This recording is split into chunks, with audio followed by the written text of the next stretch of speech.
Assalamualaikum. Assalamualaikum warahmatullahi wabarakatuh. Channel Dedi Sapa Teman. Hari ke-25 di Ramadan 1442 Hijriah, kita menggali ilmu. Bukan. Kita akan membedah peribahasa di mana bumi dipijak, di situ langit dijunjung. Nah, kita ketemu orang-orang yang bersemangat bekerja keras dalam hidupnya. Kita akan menggali ilmu. Kali ini kita ketemu dengan orang seumuran kita. Bukan. Ini sudah dibilang uzur belum, karena kekuatannya masih dibutuhkan. Bukan kekuatan, tapi pemikiran, semangat beliau masih dibutuhkan. Boleh dikenalin Pak? Siapa namanya Pak? Nama saya Rahmat, umurnya 73 tahun. Jadi lahir 6 Agustus 1949. Siap. Di Palu sudah hampir 50 tahun. Kita ketemu orang yang semangatnya luar biasa. Kalau menggoncang dunia, beliau ini bisa. Ketemu sama Pak Rahmat, kita panggilnya Pak E saja ya, Pak E Rahmat. Sudah 50 tahun di Sulawesi. Dulu 50 tahun yang lalu ke Sulawesi ini inisiatif sendiri atau ngikut orang Pak E? Ya sama teman. Sama teman. Temannya ada kenal di perusahaan, jadi dilihat temannya begitu. Jadi sampai sekarang ikut di situ di perusahaan. Iya, kalau boleh tahu lebih dekat Pak, perusahaan itu penyelenggara apa istilahnya proyek ya? Ya. Terus Pak ikut di situ dan sampai sekarang? Ya. Sekarang sudah pensiun. Iya. Tapi masih dipakai di luar lagi. Iya. Proyek. Kalau boleh tahu juga Pak, proyek apa ini? Ya jembatan, irigasi, apa gedung-gedung semuanya. Hampir semua jembatan di Sulawesi Tengah itu Hutama Karya yang kerja. Dari Hutama Karya ya. Hutama Karya, BN dulu sekarang iya. PT. Iya. Kita gali lebih dalam, lebih jauh. Nah, Pak Rahmat, dalam bekerja, dalam beraktivitas di proyek nih. Proyek di Sulawesi, semuanya di Sulawesi atau di daerah lain ada juga? Ada di Kalimantan Timur, Kalimantan Utara ada, Ujung Pandang juga ada, Makassar. Makassar ya. Berarti yang lama di Palu. Pak berkeliling Sulawesi dan Kalimantan ya? Kalimantan Utara, Kalimantan Selatan, Kalimantan Timur. Benar. Nah, Sulawesi Selatan. Ya, kalau dari proyek-proyek itu tadi, proyek yang dianggap berat itu yang mana Pak? Semua proyek berat, cuma kita yang penting tabah gitu, menyesuaikan gitu, tabah dan menyesuaikan. Menyesuaikan apa yang kemampuan kita gitu. Siap, Pak. Saya pangkas. Kalau sepengetahuan, sepenglihatannya Pak Rahmat nih, yang agak sedikit berat maksud saya, bangunan, jembatan, atau irigasi, yang mana sih yang agak-agak berat gitu? Yang berat ya jembatan itu. Jembatan ya, tanggung jawabnya berat. Kita sudah sempat diceritakan bahwa Pak Rahmat sudah di Palu sejak Palu masih hutan kelapa. Dan tahu nggak ini? Jembatan satu di Palu yang termegah saat itu Pak Rahmat salah satu yang berkarya, yang meneteskan keringat di sana.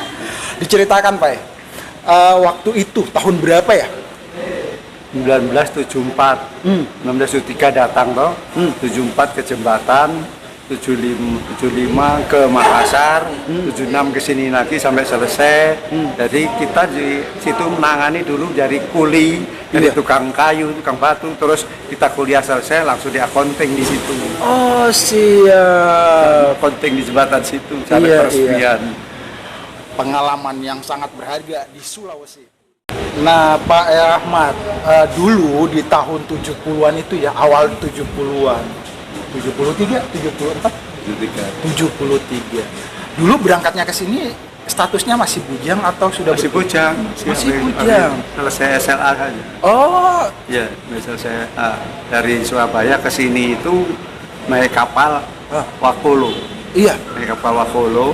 Dengan biaya? Ongkosnya cuma 5.000. 5.000 rupiah. 5.000 rupiah. Di Itu ditunggu di Surabaya itu sampai 2 minggu nunggu kapal itu. Nunggu kapal Nunggu untuk kapal berangkat ke sini Sulawesi. Sulawesi 2 minggu di Surabaya. Siap. Sampai umur Sampai di sini. sampai di sini. Sampai sini Donggala langsung ke Palu.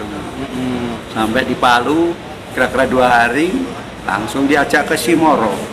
Sampai di Simoro kurang 3 hari itu hari raya, jalan kaki dari Simoro sampai ke Palu 50 kilo jalan kaki. Berapa waktu tempuh itu, Pak? Dari jam 2 habis makan siang sampai sini jam 12 malam. Di zaman dulu belum ada kendaraan. Belum ada. Pak Rahmat sudah ngalamin itu. Iya, Apalagi ini ya, Ini daerah baru. di Sulawesi masih hutan belantara, banyak binatang buasnya. Nah, Pak Rahmat, sejak menangani proyek, bekerja di proyek mana yang paling berkesan? Ya cuma satu, Jembatan Palu. Jembatan Palu. Yang lainnya cuma survei apa cuma ke sana berapa hari sekali gitu. Kalau di Palu mulai awal sampai akhir. Siap. Di Pak Rahmat ini kalau ditanya tentang karakter manusia Sulawesi, Jawa, atau daerah lain, pasti beliau sudah sangat kenal. Pertanyaannya bukan karakter manusia Indonesia. Pernah kecelakaan kerja di proyek nggak, Pak? Ya kita semuanya itu pernah jaga diri, cuma kalau kecelakaan akhirnya sampai sekarang itu belum pernah. Doanya apa sih sampai nggak pernah Ya, kecelakaan? doanya kita juga saya minta tolong sama Tuhan aja gitu. Jadi sekarang kita sudah umur 70 lebih ini masih bisa naik motor ke Malonas itu. Yo, Malonas itu daerah mana?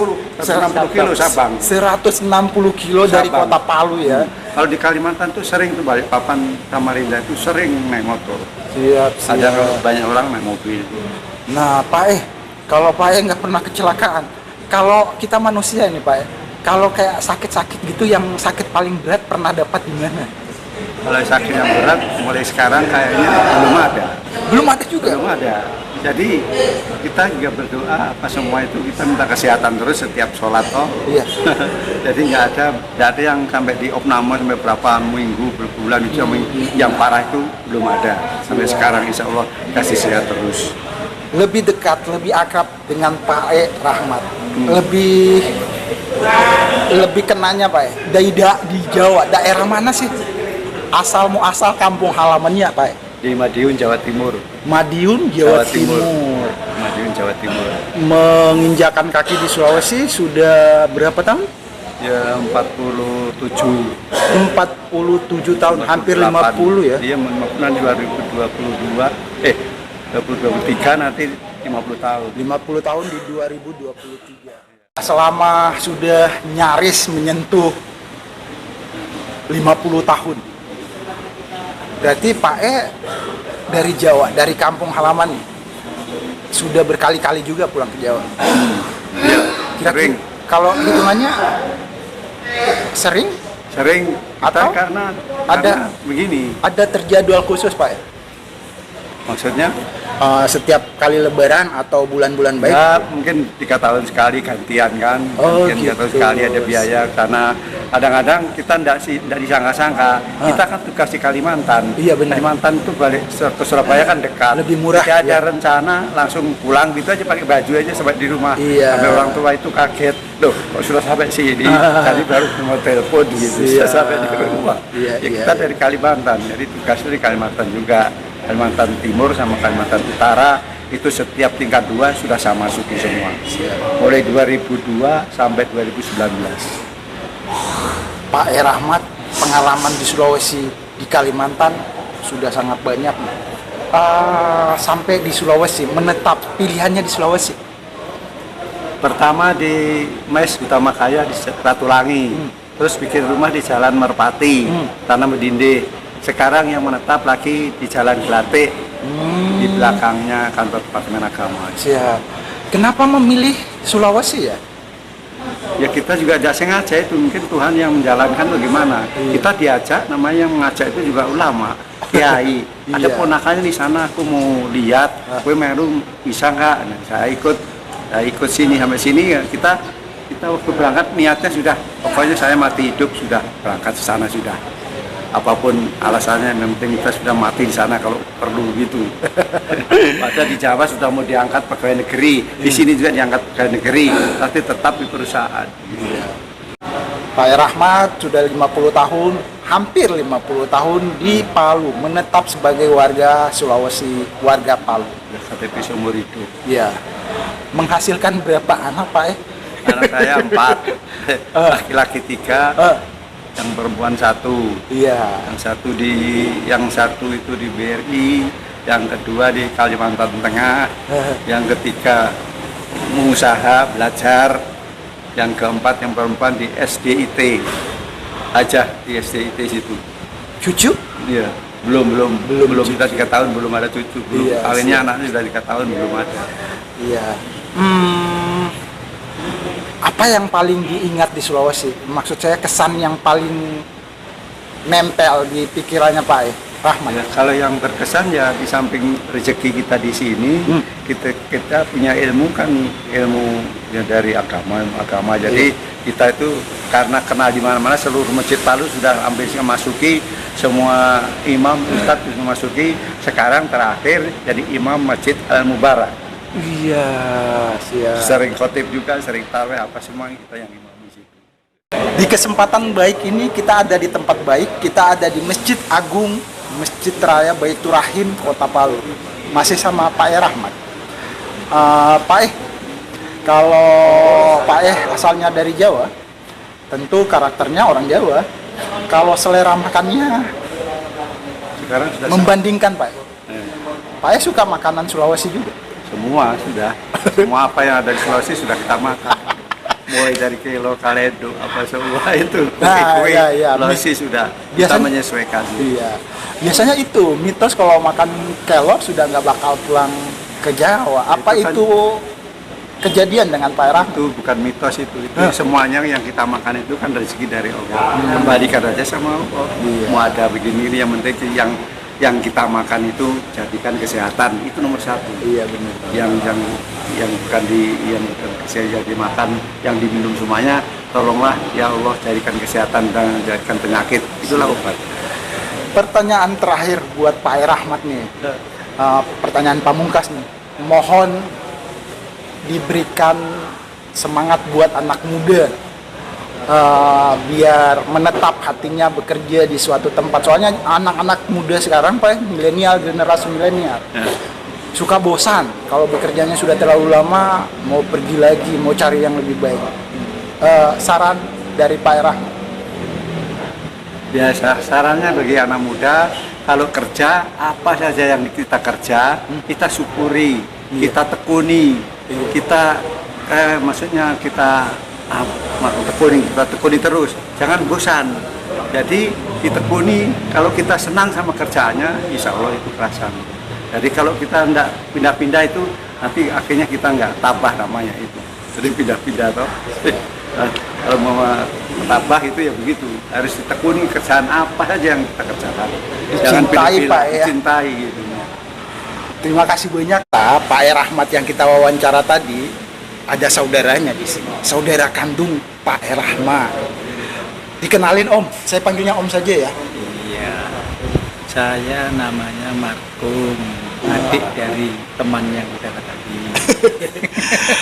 Kita sempat interview Pak Rahmat, kalau ini kita panggilnya Om Markum ya. Iya. Sudah berapa tahun juga di Palu? Ya, 30 lebih lah kurang lebih. 33 tahun ya. Iya. 33 tahun di Palu sudah menghasilkan berapa ekor anak buah? Anaknya 3, cucu 1. Iya. Itu hasilnya. Domisilinya di mana? Domisili terakhir di PTN Pati. Ya. Pati terakhir. Sebelumnya sama saja kontrak keliling. Iya. Untuk mencari kehidupan. Om Markum, waktu kita sudah sangat mendesak ini, 33 tahun. Mohon dipesan juga, ada kata-kata penutup untuk anak muda nih, biar hatinya menetap kalau di suatu tempat, nggak usah pindah-pindah, di situ saja. Ya pesan itu ya itu tadi, sabar nomor 1. sabar dan tekun apa yang kita lakukan, tidak usah memilih pekerjaan. Iya.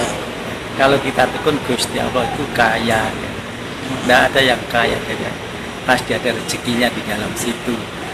Nomor satu sabar dan tekun, itu kan cobaan juga. Untuk masalah kekayaan itu kan Gusti Allah semua yang itu saja, kesabaran untuk menikmati kehidupan. Saya sendiri tidak punya apa-apa, tapi menikmati kehidupan itu sudah sangat senang Dan mengikuti prosesnya. dan mengikuti proses kehidupan. Karena sekarang ini lagi COVID, jadi mengikuti tetap pakai masker. Terima kasih banyak Om Terima Markun. kasih. Terima kasih untuk channel Dedi Sahabat Teman. Assalamualaikum. Wah.